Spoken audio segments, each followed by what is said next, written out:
राम्रोसित टिप्ने सुन्तला म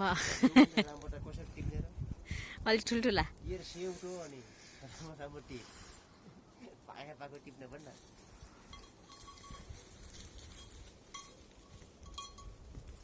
हेर्नुहोस् त साथीहरू सुन्तला पाकेर लटरम्मै भएको छ हाम्रो दिदीको। त्यहाँ जय साहब त्यहाँ एकदम चोर बसेछ सुन्तलामा।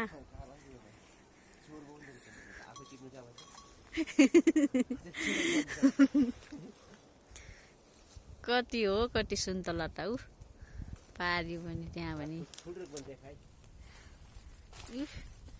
यता बाख्रा पनि छन् नि धेरै, फेरि भेरा पनि छन्। त्यो मौरीको घर पनि छ। हेर्नु बाजेको साग छन् त्यहाँ, तुरी छ तुरी। मौरीको मोह चाहिएको ल्याउन आउनु होला साथीहरू ल।